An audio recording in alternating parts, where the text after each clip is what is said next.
Hey wrestling fans, it's Shawn from the Scumbags of Wrestling. It might not look like Christmas right now, but it is around the corner, and you won't want to miss out on this amazing deal in support of Sick Kids Hospital on behalf of Steven's Wrestling Journey. Right now, if you contact me at scumbagswrestling@gmail.com, you'll get this amazing t-shirt designed by Nigel Lewis for just $30. And because it's Christmas, I'm going to throw in this stocking stuffer of a poster, 11 by 17, for free. Now you can still get this poster for $15, but you can get the whole combo for $30 right now until December 15th. So contact me at scumbagswrestling@gmail.com and support Sick Kids Hospital in Toronto and Steven's Wrestling Journey.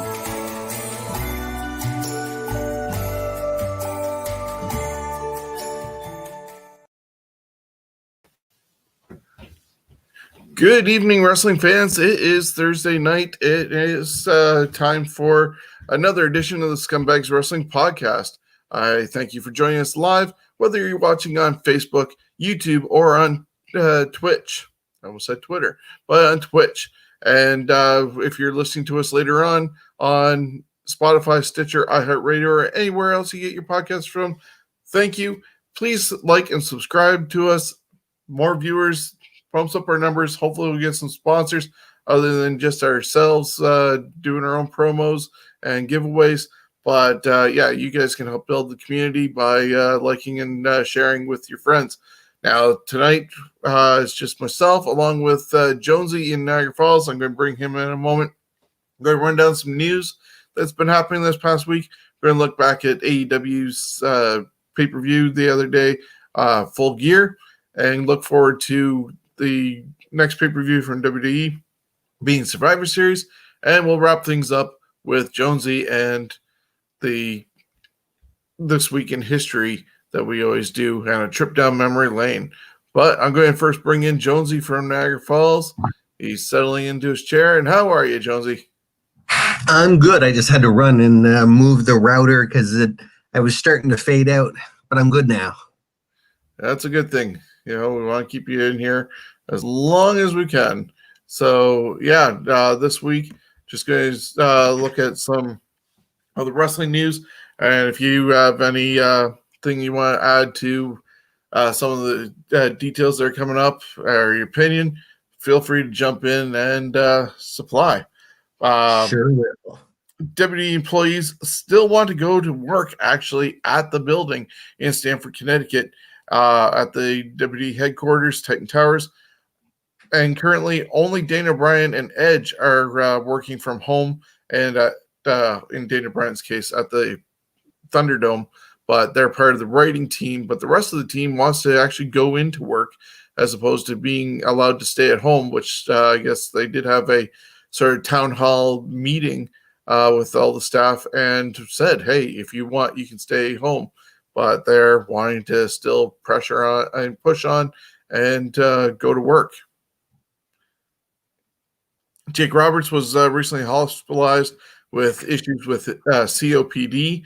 That's probably why we haven't seen him at Daly's place in Florida recently. And it doesn't help that the fact is he is a smoker and still doing that even with COPD and having COVID in the area. What is he doing? I don't know, all the work that DDP's done to help him get his life straightened, and then you get stuff stupidity like that.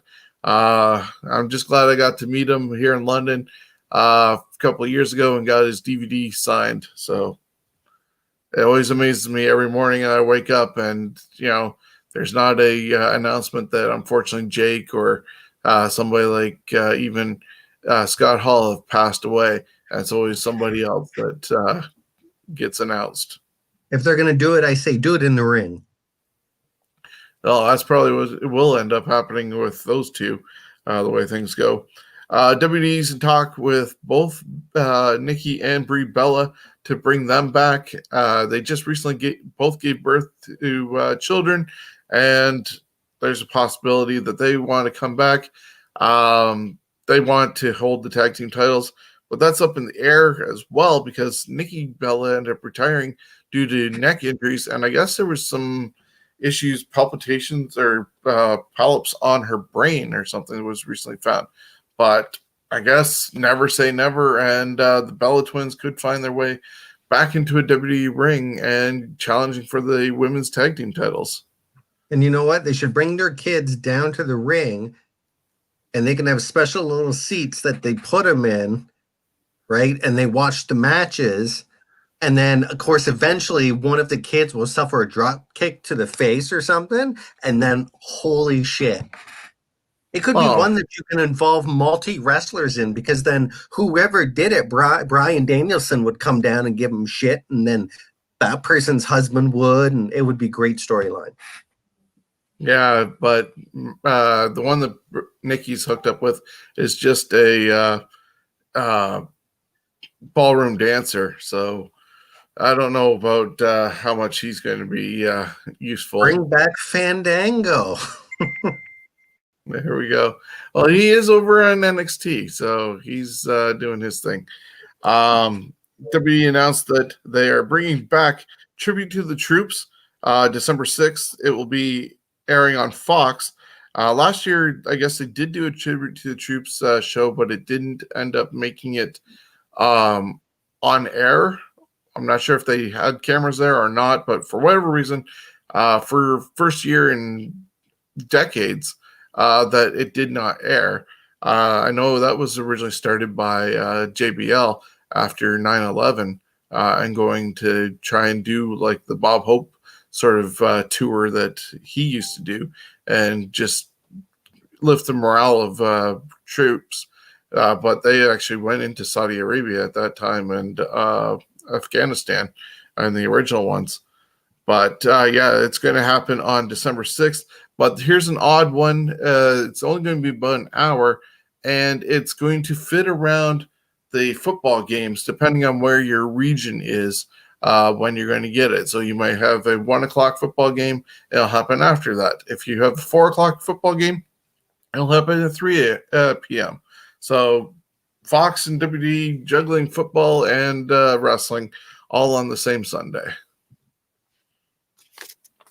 Paul Heyman has a new role in WWE. He announced that he's going to be part of Talking Smack, and he'll now serve as a co-host beside Kayla to supposedly keep her in line.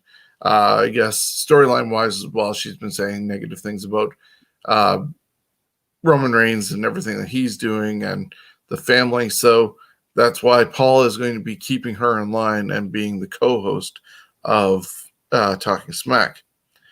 Paige and her boyfriend recently had a close call, and police had to be called in because a stalker ended up invading their home. This seems to be a stupid ongoing thing in the wrestling world where these guys are just getting too obsessed and going after them. We saw that that happened with Sonya Deville this summer, and that's why she is off WWE TV. Originally, it was supposed to be a hair versus hair match, and now it was a career-ending match, so she can deal with the legal issues with the person who broke into her house and was stalking her. So all I know is these guys need to really get their heads straight and figure out the fact that, you know, unless you know them, stay away. You know, only see them at different appearances or in casual bump in, not go after them and stalk them. Like, that's huge. But unfortunately, some people go a little I mean, the easy word crazy is there, but it doesn't mean they're quite crazy, but an obsession or whatever. Some of them, unfortunately, that's what they're going to do. But hopefully it's more your normal stalking and whatnot, not ones that ends up with a plan to do any harm or anything. So yeah, that is the risk of being any type of celebrity, unfortunately. Yeah, regardless of being a wrestler or actor, singer. Yeah, it's the downside to it. Paige also was in the news this week because she came out about the abuse that she suffered at the hands of former boyfriend, fiance, whatever their actual status was, Alberto Del Rio. He's claiming, though, it was the opposite way around, and she was the aggressor in their relationship. But she's mentioned about being locked up for like 6 to 7 hours and being smacked around or something like that. I don't know. It was on a podcast, GAW, Grown Ass Women, and she was talking about everything that was going on with there. But honestly, it doesn't come as a surprise that Del Rio was doing something extreme with her. Just the car wreck of their relationship that was out in public was bad enough. But then to hear what he's facing charges with January 25th in Texas with kidnapping a woman and holding her hostage for a long while. And I guess sexual acts were involved and abuse that way.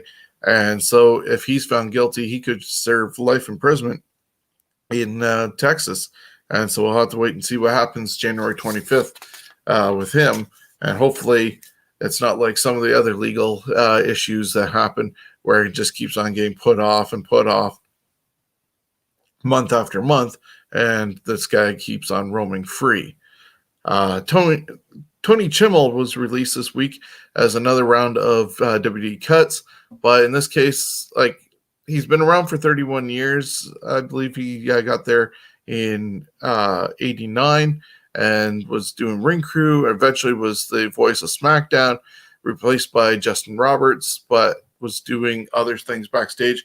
Most people remember him for how he introduced Edge. And in the last while, he was part of the road crew and announcing when SmackDown was on the road and stuff involved with that. But of course, with nobody on the road, there's no need for his job. So unfortunately, Tony Chimmel has been let go, whether it's just a furlough sort of situation or totally gone. I'm not totally sure if people are mixing those things up, but he had a long career. So that's a good thing. Mm-hmm. Looks like Nia Jax struck again, as Mandy Rose might have been another victim of Nia Jax's sloppiness. This past Monday, there was a brawl after the Nia Jax Asuka match, and Nia threw Mandy, and she landed on her shoulder and quickly grabbed for it. Referees got there and quickly got her attention medically too. And now it's up in the air whether or not she's actually going to be a part of Survivor Series happening a week from this Sunday.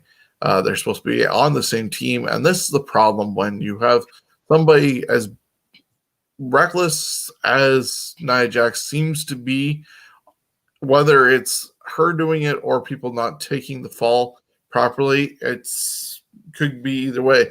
It was 2 years ago that Nia Jax ended up popping Becky Lynch in the face and busting her face open, giving her a concussion that she doesn't remember what happened, but she was bleeding from her nose, did the pose after up top, and that was the birth of the man. So there was one good thing that came out of Nia Jax's recklessness or greenness, however you want to look at it. So just only hope that same thing doesn't happen with Mandy Rose. But once again, as I was going to say, that's the problem when teammates are facing each other instead of looking towards what's supposed to happen at Survivor Series. It's been a really bad setup, and I'll talk about that in just a couple minutes. So is Nia Jax kind of like the Mark Henry of wrestling? That he, earlier in their career, they kind of injured a lot of people? Yeah, there's been a lot of talk that she's hurt a lot of people, including Kairi Sane, other women along the way, and it's just, yeah, she's needs to pay attention more, I think. So we'll see what happens. I'll get to that in just a little bit, Chad, when I talk about AEW. Speaking of Survivor Series, it will mark exactly 30 years to the day that The Undertaker debuted in WWE. He was originally brought out by Brother Love as his manager when Ted DiBiase added him to their team against Dusty Rhodes' team. And November 22nd was the date of that in 1990. And November 22nd, I think I said December a moment ago, But November 22nd of 2020 will be this year's Survivor Series, and they're going to do a tribute to Undertaker. Apparently, Savio Vega, one of the BSK members, is going to be part of that honoring of Undertaker. So I'm not sure how they're going to do it, if it's going to be breaking up the middle of a show just to do it, or they'll wait to the end of the show. But yeah, they're going to do a tribute, and it's supposed to be his last ride, but you never know with the way Vince McMahon likes to keep on bringing him back, and Undertaker just can't say no to Vince. To me, this is a big hoop-de-doo who gives a big rat crap, only to the reason of until you put him in the Hall of Fame, nothing, like, you've already celebrated him. You got the, like, stop it. Yeah, it's almost though this should be his individual induction into the Hall of Fame, like Andre was a solo inductee. When it was done. If they do it in that regard, then I'm down with that, right? It's great to celebrate people, but as you said, they did that sort of with Ric Flair. They put him in the Hall of Fame the one night. He lost his career to Shawn Michaels the next day, and then on Monday Night Raw, they had a big celebration for him.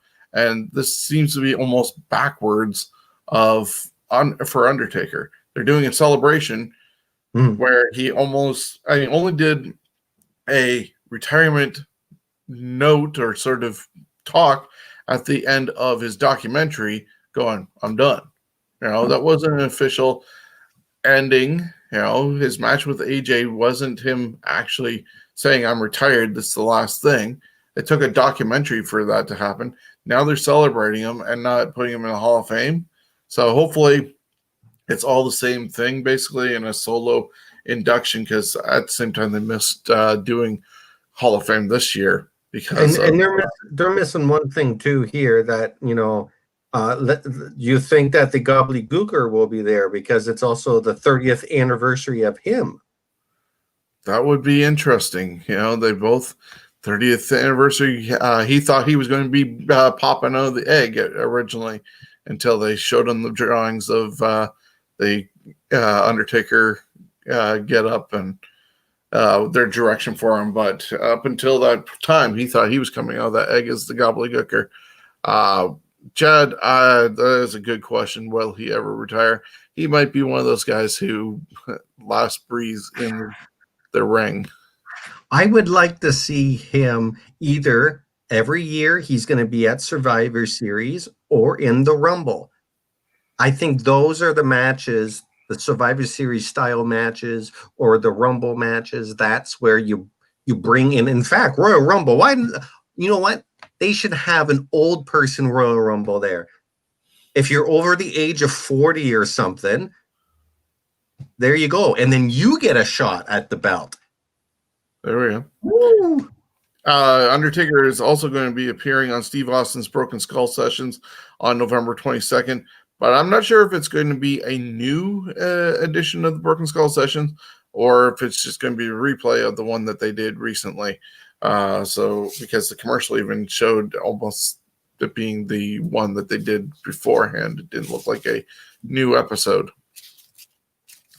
Rey Mysterio and Dominic Mysterio were recently on an episode of Lillian Garcia's Chasing Glory podcast.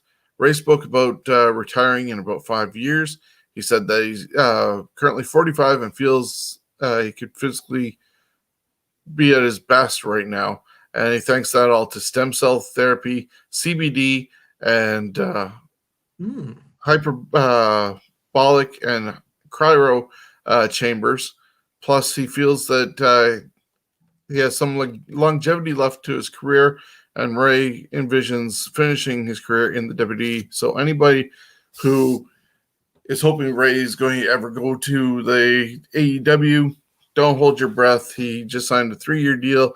He'll be 47 by that time, or 48 by that time, and he wants to at least go to 50 at the very latest. So that's not much time for anything in AEW. Plus, with the success that his family seems to be having, Vince is really impressed with his 19-year-old daughter, Aaliyah, and the storyline that they're putting in with her with Murphy and Seth Rollins. Plus, he's really happy with what's going on with Dominic. And you can see Dominic and Ray maybe teaming together and going after the tag team titles eventually. So have a father-son deal there. But I don't see the Mysterios going anywhere anytime soon. Wow, that was some WWE therapy you said that he's going through. Like cryogenic hyperbolic chamber therapy. Yeah, well, that's what's been making people like Daniel Bryan and Edge have longer careers as well. They're doing that same sort of thing, and it's doing wonders for allowing athletes, for that matter, not just WWE superstars, to have longer careers. Shouldn't we stick Stone Cold in there? Maybe, Mr. Bionic. So WWE will need to find a new home as the Amway Center is need after December 5th.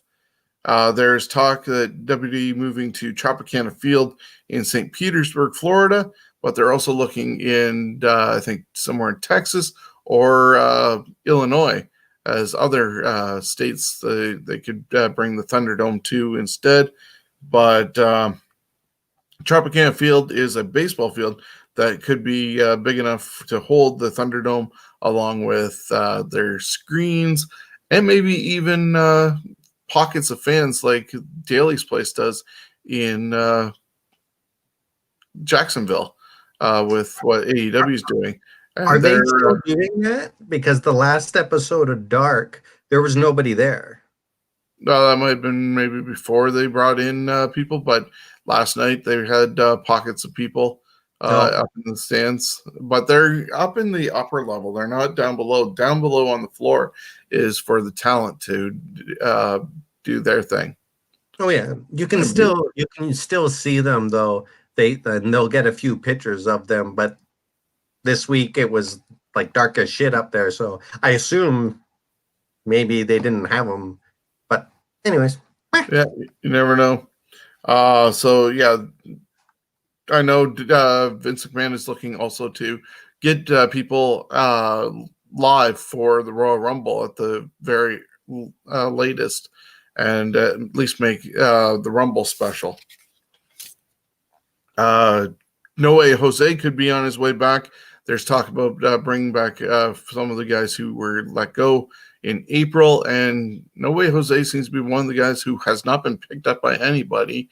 And they just recently did a trademark for The Way, and it could be a sign of him re-signing and having a little bit tweaked character.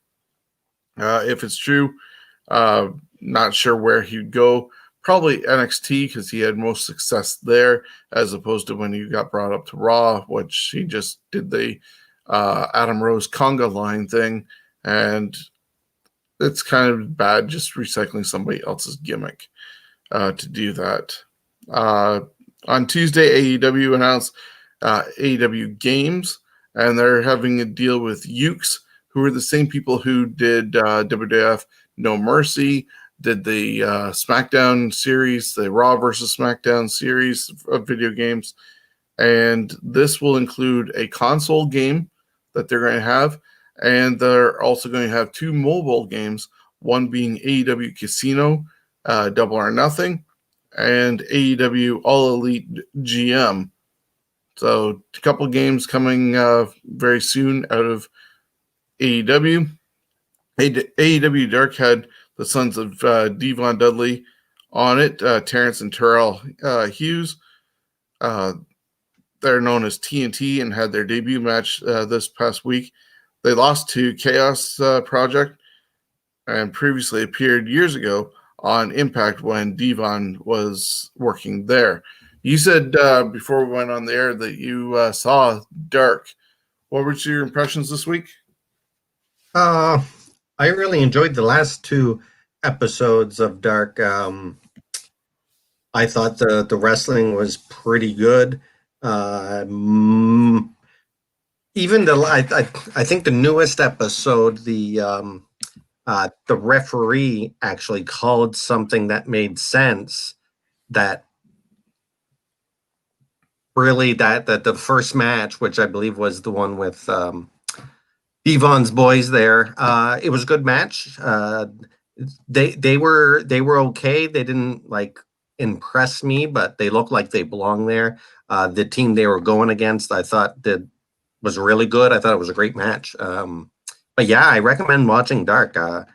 They don't do a lot of storyline stuff on there. It's pretty much just match, match, match. They'll talk about storylines a bit, but and if you really enjoy commentating, I think Taz and Excalibur, they're like shaping up to me my favorite commentating team. Excalibur is amazing with calling the action and all that, and Taz is just great at telling it like it is. Some of the stuff he says, he's actually kind of calling out some of the things that are going in the ring that, oh no, he didn't get that right. And they're both like critiquing them, but also kind of covering up for mistakes in that. So I enjoy Dark. There we go. Cody Rhodes told Bleacher Report that he has political aspirations after his in-ring career is over. He's currently 35 years old and plans to only wrestle 5 more years till he's 40, obviously. And at that point, he's looking to transition into politics and run for Senate in the state of Georgia. So who knows if that'll be possible. But at the same time, he definitely wouldn't be going by Cody Rhodes, even though he now has legal use of that name. But if he's going political, he'd be probably doing Cody Runnels. So all the best to Cody if it works out for him. We've seen other wrestlers do the political thing before, whether it's Jesse Ventura, currently Glenn Jacobs, mayor of Knox County. So different levels, you never know. And, well, we saw WWE Hall of Famer be the president. So anything is possible in this world. Looking at AEW's Full Gear happened this past Saturday. Serena Deeb and Allison Kay were on the buy-in show. Serena Deeb is the current NWA Women's Champion, and she ended up defeating Allison Kay in a better women's match, as we predicted, than the actual women's match that was on the pay-per-view. Kenny Omega and Hangman Page started off the show, and Kenny Omega ended up winning the Eliminator tournament by finally getting the One-Wing Angel on Hangman Page, and he will now challenge the winner of the world title match that was happening at the end of the show involving Moxley and Eddie Kingston. The third match, or second one on the pay-per-view, saw Orange Cassidy and John Silver. Orange Cassidy picked up the victory. Silver tried to just, it was basically comedy. I guess good thing Steven isn't here, or he'd just be blowing his mind on it. John Silver ended up ripping out Cassidy's pockets, but it still didn't stop him. And yeah, it was just a nothing match comedy to bring it back down from the Omega Page match that happened. Then the TNT championship was on the line as Darby Allin actually defeated Cody Rhodes. Cody brought out all the Nightmare Family, and Arn Anderson stayed behind. And then they got attacked by Taz and his guys. And for whatever reason, the Nightmare Family didn't even come out to rescue them. Like, why even bother coming out in the first place if you're not going to rescue your guy when both Brian Cage and I can't think of his name at the moment, ended up destroying Darby and Cody. That just makes sense. Ricky Starks is the guy's name. That's with Team Taz. Hikaru Shida defeated Nyla Rose. You had this 120-pound woman suplexing Nyla Rose, who's twice her size, off the top rope, and then picked her up on a 2 count for no apparent reason. It wasn't the finish of the match. They did some knee strikes and everything, and Nyla still lost only because Vicky tried to trip Shida, and she missed, but Shida played it up still. And then afterwards, Nyla and Vicky Guerrero got into it. Unfortunately, the volume was up too high with the mics on the ring, and you could hear Nyla Rose telling Vicky to slap her. Ugh. Afterwards, actually, I should say on the buy-in, oh shit. There was a confrontation between Serena Deeb and the former champion wanting the title back. Anyways, the dream match tag team of FTR taking on the Young Bucks finally happened, and the whole setup was horrible leading into it. FTR even complained about it as well. And then they started off the match looking like FTR were the faces. Tully Blanchard wasn't even to be there. And then all of a sudden the roles reversed, and the Young Bucks were the faces and FTR were the heels. For no flips, only fists, that totally ended with a flip from FTR, which failed. And after a year of not being champions, the Young Bucks are now the new AEW Tag Team Champions, even though Matt Jackson is also injured. We saw then Matt Hardy take on Sammy Guevara in an Elite Deletion match at the Hardy compound. Gangrel was there. Shane Helms showed up. So I'm guessing he's fully done with WWE, even though he'd been furloughed.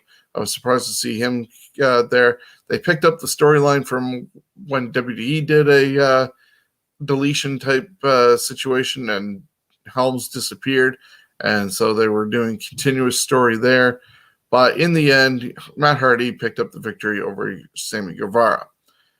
MJF with Wardlow defeated Chris Jericho by out-healing Chris Jericho, basically, in this match of two heels against each other. And MJF and Wardlow are now members of the Inner Circle, which obviously I knew that was going to happen. And we're going to see MJF work from the inside to weaken Chris Jericho, get the other victory, but this is also going to ultimately turn Chris Jericho face. And the main event saw Jon Moxley defeating Eddie Kingston to retain the AEW Championship in an I Quit match. They had a really good lead up last Wednesday on Dynamite to go to the show, but it was just a plunder match, really. After it all ended, then Kenny Omega came out and basically congratulated Moxley sarcastically, and AEW has announced that December 2nd, they're going to go against each other for the title.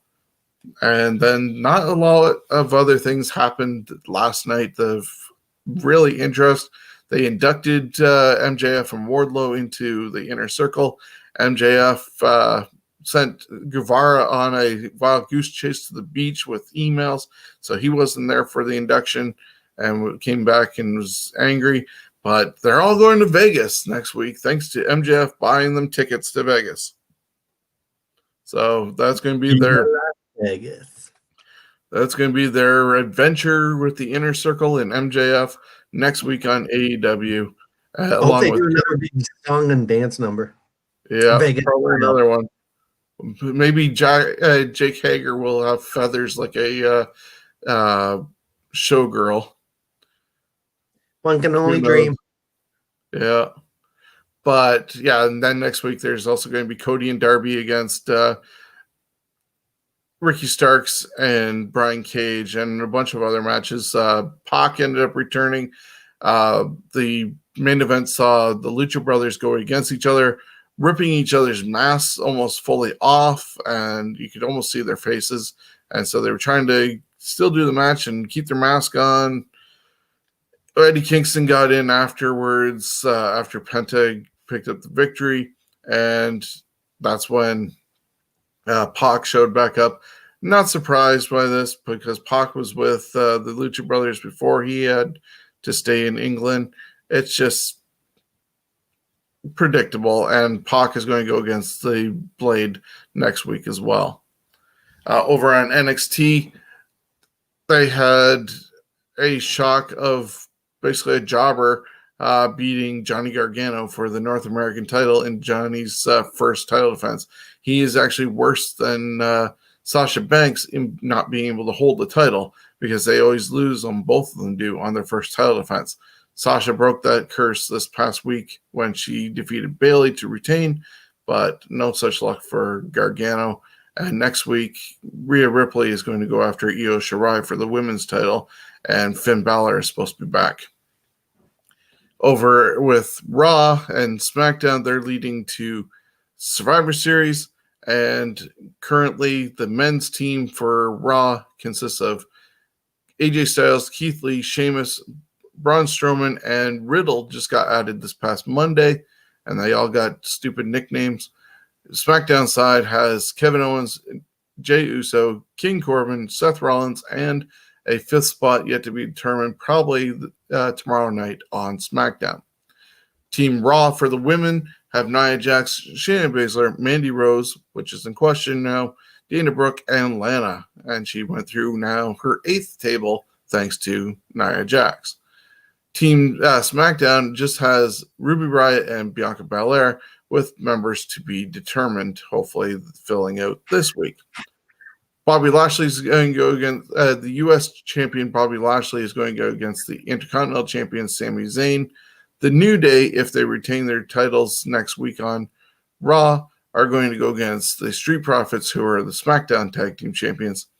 Asuka, the Raw Women's Champion, is going against the SmackDown Women's Champion, Sasha Banks. And if Randy Orton retains his title against Drew McIntyre this Monday on Raw, he'll be facing off against the Universal Champion, Roman Reigns, who will have Paul Heyman in his corner. And so those are the 6 matches happening on Survivor Series November 22nd, along with a tribute to Undertaker. Thoughts on that going forward, Chris? Championship versus champions, brand supremacy. Do you think the Undertaker might take that 5th spot on SmackDown side? He represented SmackDown for many years.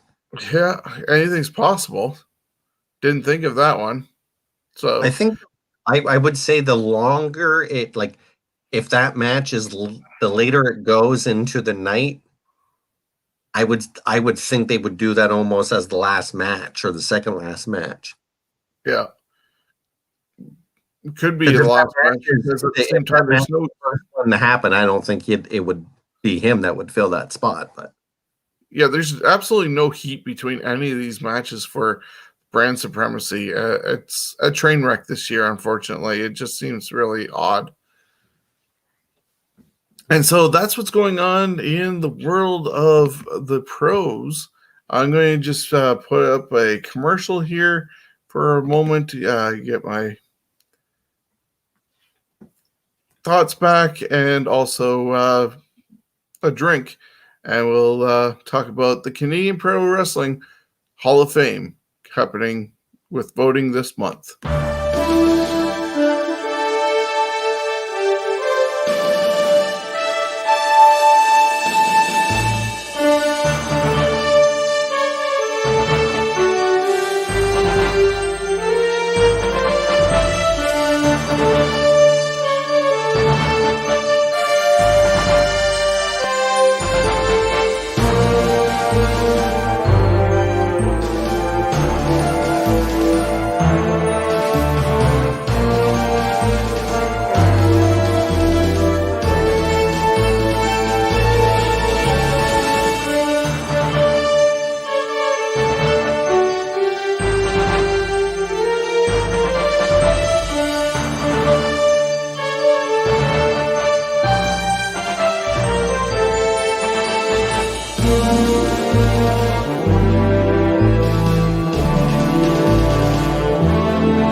So there you have it.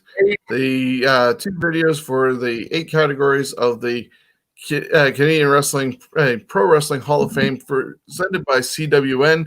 You can vote right now for all the categories by going over to cwnonline.ca, and you can find your way through there to get to the voting. Voting goes until December 1st, so that's when it'll be closed. Actually, November 30th, we'll close it. And you have the different categories like the sharpshooter and the siren.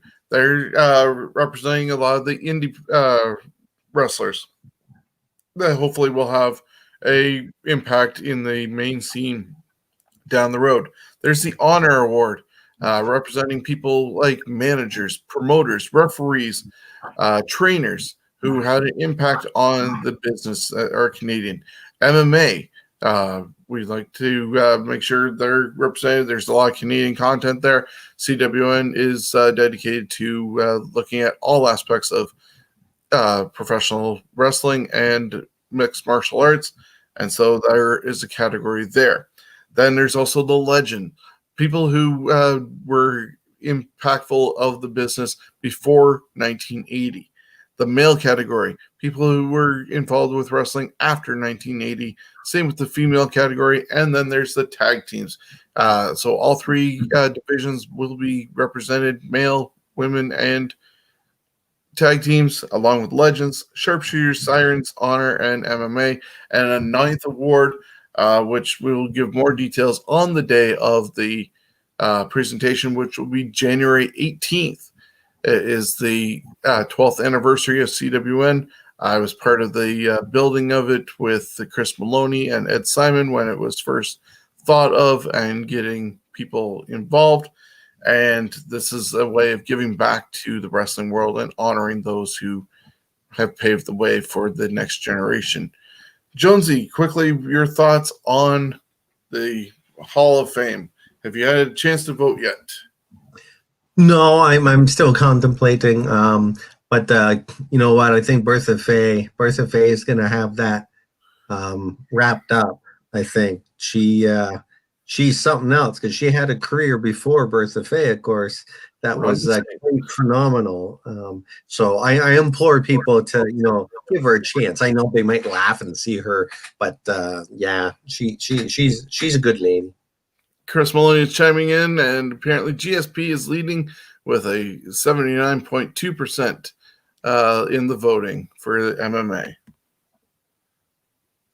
But how's Bertha doing? Well, we'll see if he catches that question. We'll see what Rhonda Singh is doing along the way. And a couple of things from the Ontario indie scene. The first one is that Hybrid Championship Wrestling announced just the other day on November 10th that they are excited to announce that they've signed a deal with Amazon Prime to feature 12 events, and filming of the events will begin when it's safe to do so. So there's a Canadian product making it to a thing like Amazon Prime, which is awesome. Hopefully there's more that can end up eventually doing that. But yeah, congratulations to Hybrid Championship Wrestling. Now, the other thing that I'm going to share in this case involves, what is it? Hold on. I'm going to Go Hard Pro. Holden Albright has been doing an indie go-go and raising funds to make this happen. And I'm going to just play the video that he posted the other day, or earlier today, about it. Indie wrestling fans, I am Holden Albright, or Brendan Caulfield, whatever you know me as, and I'd like to personally thank you for all the support, financially or just spiritually, in sharing this project, because our production literally starts this weekend. And to begin production, we kind of need a ring, we kind of need a venue, but I did say this is a collaborational effort between a lot of people in Ontario, and I'd like to welcome my first 2 partners. Guys, Brendan Albright, what's up? thank you for having us here, and we're glad to be partnering in this campaign. This is AC, this is Dave. We represent the Ontario Performance Center, And we want to have our facility be a part of the Go Hard Pro campaign and event. And we're here for you and the Ontario Indie Wrestling. Gotta go high, gotta go high. I gotta elevate, I gotta elevate. They wanna fight. I'm just gonna let them hang. Gotta go high, gotta go high. I gotta elevate. You gotta choose a side.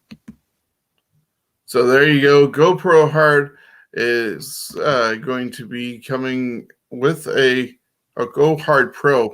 Reversed a couple of names there.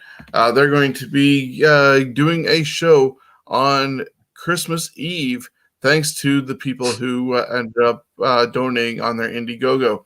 The Ontario Performance Center is also known as Battle Arts Academy after Santino Marella or Anthony Corelli ended up selling it off. They ended up buying it. HWF did, and they are, as you see, on board with Go Hard Pro, and we'll have to wait and see what other announcements come about it and who else is going to be a partner with Holden and Albright and what talent is going to be a part of this show. Looks like they raised enough at least for I think it said an hour to 90 minutes potentially of a show. And good thing to start off with. Chris Maloney did answer your question, Jonesy, with Rhonda Singh only has 10% of the vote. So, hey, you know what? If you can start a campaign That's better than I thought it would be. If you can start a campaign to support Rhonda and get her some votes, then maybe she'll pull up the nose and get in there. But 10% so far. You got until the end of this month to put in your votes for all the categories. As I said, legend, male, female, tag, sharpshooter, siren, honor, and MMA. Looking forward to being a part of this, where it goes from here.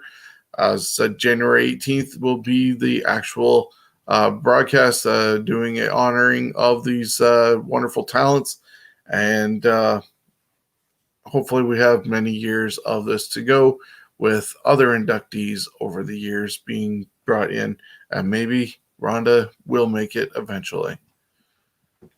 But that is what's going on right now. Independent wrestling, hopefully it gets back, but at the same time, numbers are going up with COVID really bad throughout Ontario. So hopefully things still are good for Go Hard Pro, and they're able to do their show without any restrictions. This is the time when I now get to turn over everything to Jonesy, and we get to take a trip down memory lane. I'm going to get your stuff set up, and that's Week in History, presented by Jonesy. All right, so we're going to start with November 6th. We're going to go right to the 12th, I believe. So 26 years ago, AAA Puerto Rico's IWC and WCW presented When Worlds Collide from the Los Angeles Sports Arena in Los Angeles. This event was voted second best card in '94 by Wrestling Observer readers. On the bill was Eddie Guerrero, Tito Santana, Psychosis, Heavy Metal, Rey Mysterio Jr., the Pegasus Kid, Conan, Too Cold Scorpio, and La Parka. The main event was commentated by Chris Cruz in the debut of Mike Tenay on American pay-per-view. 20 years ago on Raw's War, Bull Buchanan and the Godfather of Right to Censor defeated the Hardy Boys to win the WWF Tag Team Championship and also the debut of Molly Holly. 14 years ago on Raw from Columbus, Ohio, Johnny Nitro defeated Jeff Hardy in a no DQ match to win the WWE IC Championship. There he is there. Also on the show, rapper dancer Kevin Federline challenged John Cena to win him to a match on the New Year's Day 2007 Raw. This was one night after Federline cost Cena the World Heavyweight Championship at Cyber Sunday. The Bastard. 17 years ago, today, Mike Lockwood, best known to wrestling fans as the Houdini of hardcore, Crash Holly, passed away in his friend Stevie Richards' home in Navier, Florida. He was just 32. It's a happy 77th birthday for the original World's Strongest Man, Kenneth Wayne Patera. Ken Patera competed in football, wrestling, and track in his younger days. He won the gold medal in shot put at the 67 Pan American Games. From 1969 to 1972, Patera would become one of the world's preeminent weightlifters. He won 4 consecutive national weightlifting championships during that span, cleaned up at the 1971 Pan American Games, including a gold medal in the weightlifting total, and finished second in the World Weightlifting Championships in 1971. In 1972, he became the first American to clean and jerk over 500 pounds, and the only American to clean and press 500 pounds, and would come in third in the first World's Strongest Man competition. What is jerking and weightlifting, you ask? The clean and jerk is a 2-part lift. After lifting the barbell to the shoulders, the lifter jerks it overhead to arm's length, with no restrictions on the time necessary to complete the lift or on leg movements. Patera transitioned to wrestling in 1973. He began in AWA, feuding with Johnny Valentine. Patera wrestled mainly as a heel for most of the late 70s and early 80s for all 3 major promotions, WWF, NWA, and AWA. Patera is 3 times divorced and has 2 daughters, now 39 and 36. I noticed, unfortunately, with all these accolades that you mentioned, you missed the fact that he went to jail for throwing a rock through the window of McDonald's. I did not see that in the write-up that I stole, and I altered and edited all myself. Really? Wow, then we'll have to make sure we add that for next time this date rolls around. So we're going to move on to November 7th.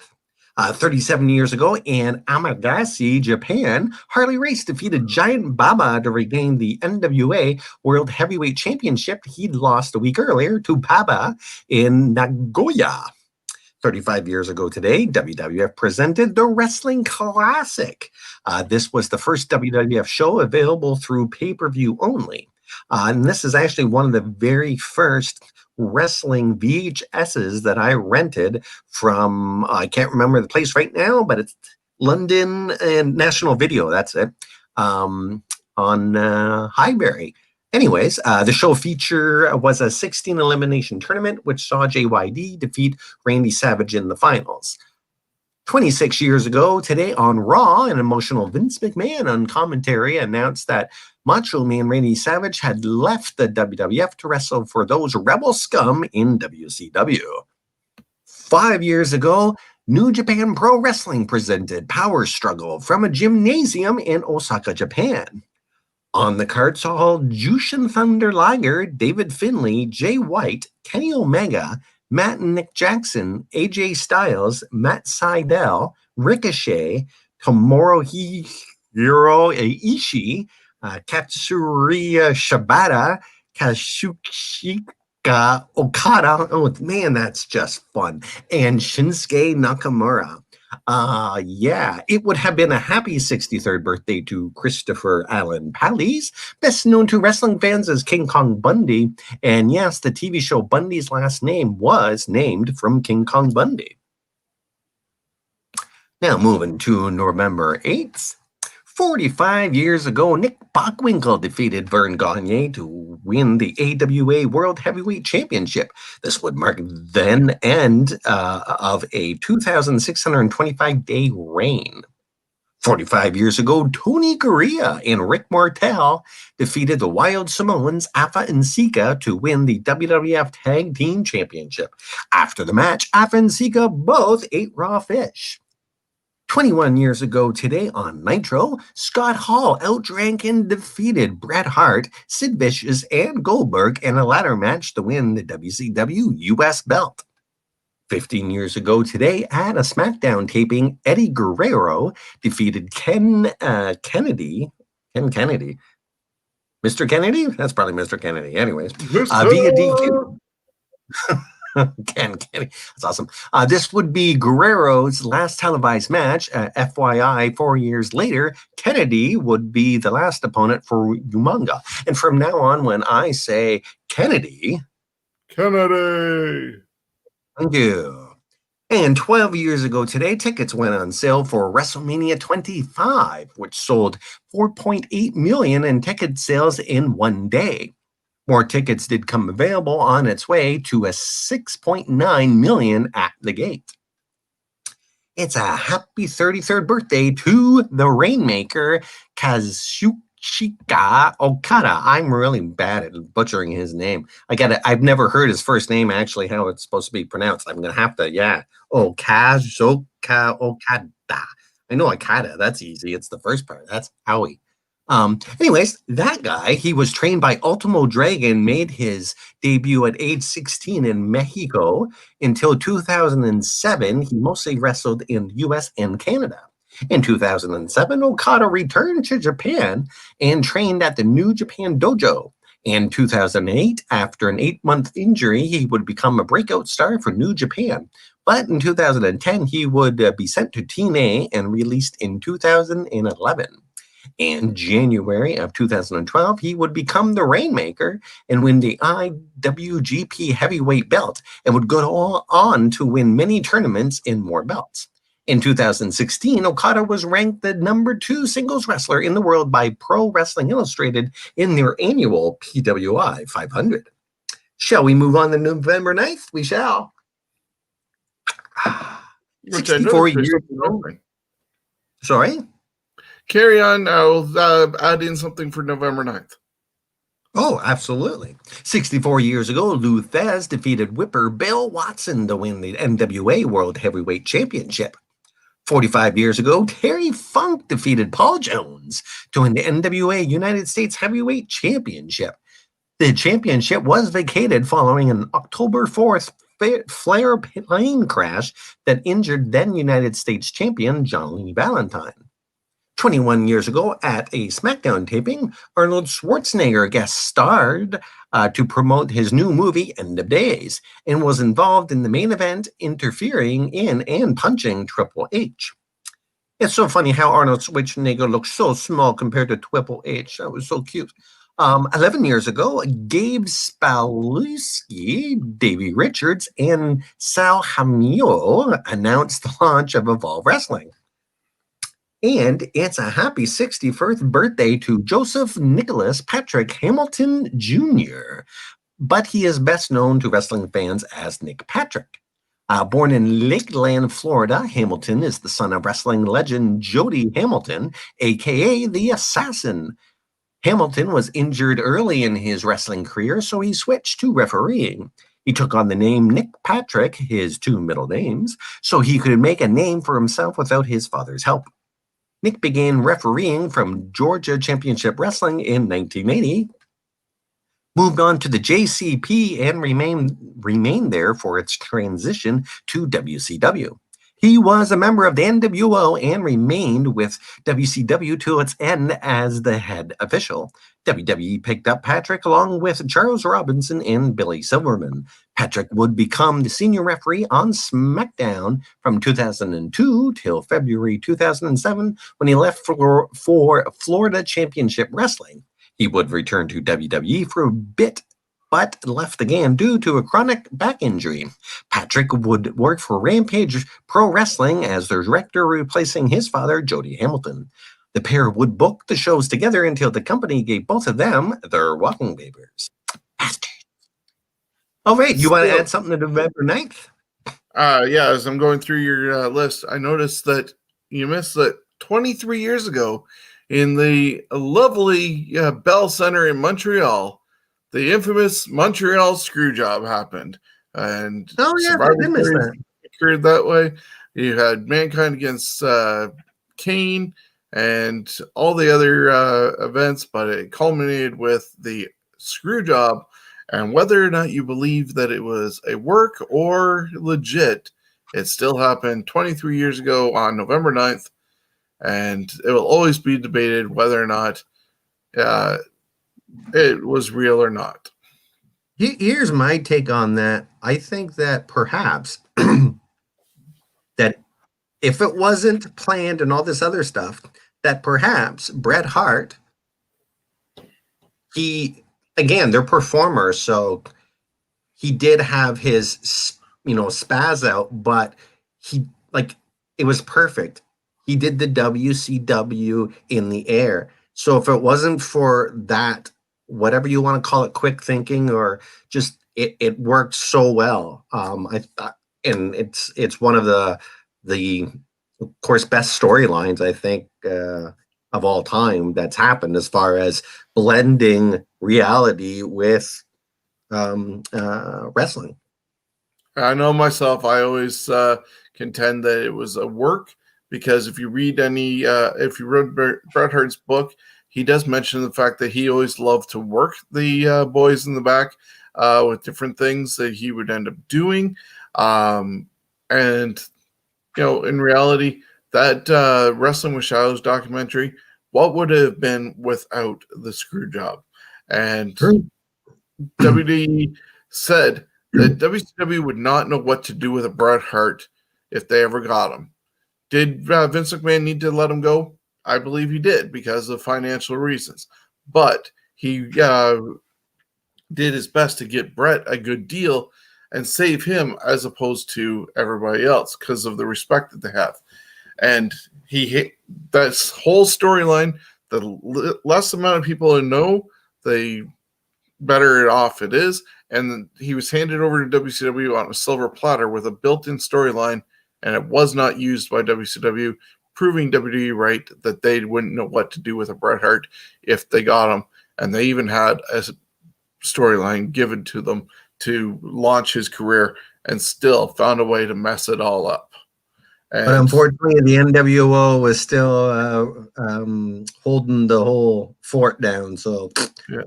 And it's the greatest work in history, because 23 years later, we're still talking about it and debating it. But you see Bret's interviews afterwards, there were some things not aligning. Magically, him and Vince would talk when Owen died, when he had his heart attack and all this, and came back January 4th and shook hands with Shawn. Just too many things, for my own opinion, that say it's a work. But either way, it's fantastic. Yep, carrying on with November 10th. All right. Well, after I missed one of the biggest storylines there, I really apologize for that. I'll do better in researching next time. How I missed that, I don't know. I must have just gone right by it. It happens. I know. I'm just bullshitting y'all right now. Okay, so November 10th, 27 years ago, WCW presented Clash of the Champions 25. Rick Rude and Road Warrior Hawk went to a double countout in a WCW International World Heavyweight Championship match. That must have been a freaking horrible match, because Rick Rude's great, but Warrior Hawk against Rick Rude, the Shockmaster, though, did defeat the Equalizer, so that was a good thing in the night. Steve Austin defeated Flying Brian. Ric Flair defeated Big Van Vader by DQ in a WCW World Heavyweight Championship match.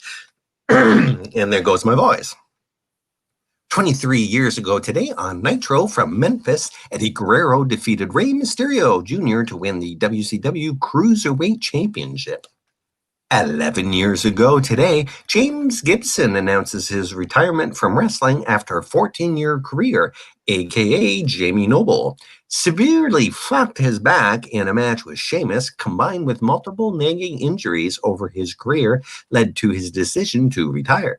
Gibson is best known as the man who defeated CM Punk for the ROH World Championship in 2005, as Punk was heading to the WWE, as well as one half of J&J Security in WWE. 9 years ago today, the WWE Network logo was revealed. This logo would be adopted as the company's logo, making the scribbly logo history. November 11th. To those that served in the military, past or present, thanks. Now, 55 years ago today in Denver, Colorado, Mad Dog Shawn defeated the Crusher to win the AWA World Heavyweight Championship. 33 years ago today, WWF taped the 13th edition of Saturday Night's Main Event. George Steele defeated Danny Davis by DQ. Randy Savage defeated Bret Hart. Oh, I know, Danny Davis. Oh, though I must say, I thought his ring gear was hilarious. And King Kong Bundy defeated Hulk Hogan by countout in a WWE Championship match. 13 years ago today, TNA presented Genesis. The show featured the TNA debut of Booker T, who was coming off his recent WWE release. Abyss defeated Black Rain in a Shop of Horrors match. Samoa Joe defeated Robert Roode. Taz defeated Christian Cage in a ladder match. And Kurt Angle and Kevin Nash defeated Sting and Booker T. Bet you that wasn't that great of a match. Ugh. 11 years ago today, Ric Flair got married for a 4th time, divorced about 2.5 years later, then hooked up with Fifi. Woo! Flair for the gold. 17 years ago today, Lex Luger wrestles for the first time since being arrested on possession of steroids following a police search of his house after Miss Elizabeth died in his home back in May. He would wrestle at a TNA with Jeff Jarrett versus Styles and Sting.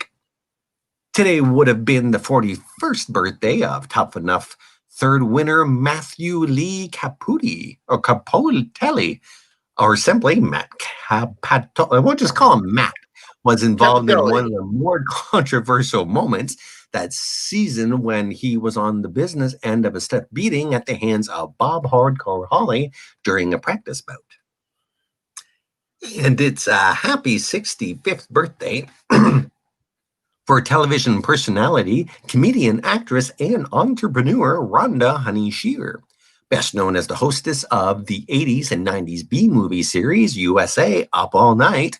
Oh, I was up all night watching those. She was the guest timekeeper at WrestleMania 10.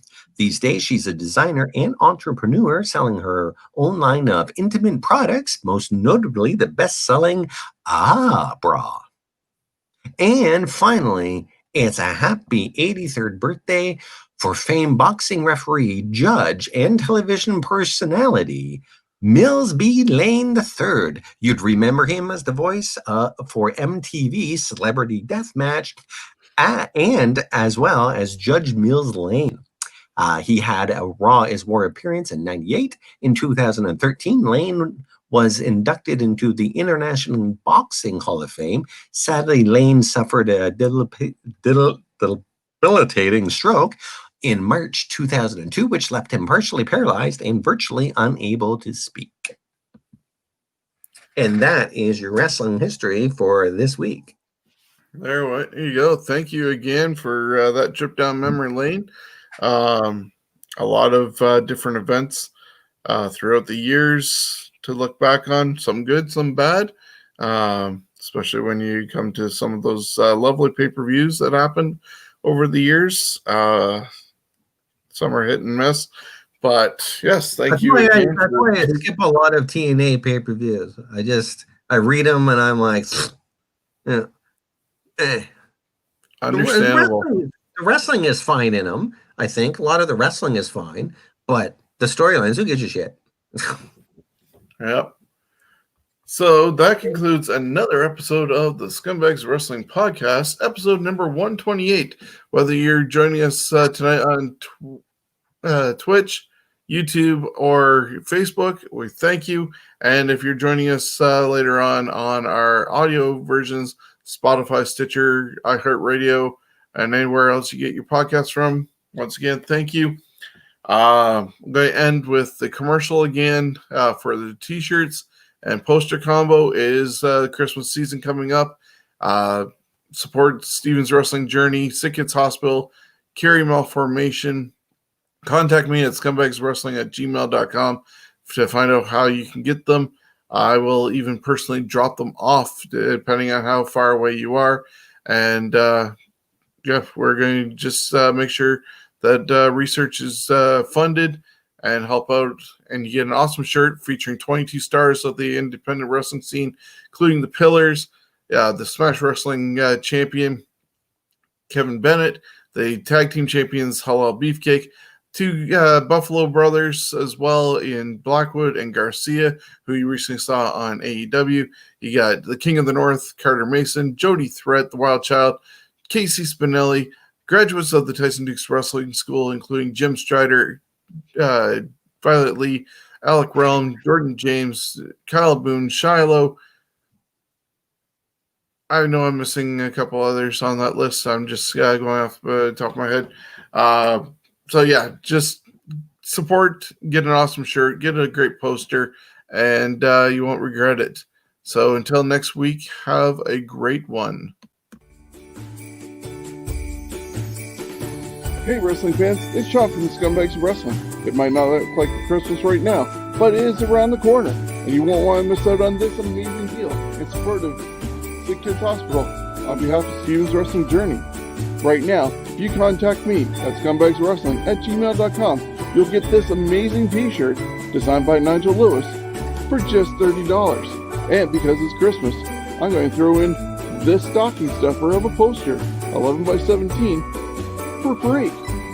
Now you can still get this poster for $15, but you can get the whole combo for $30 right now until December 15th.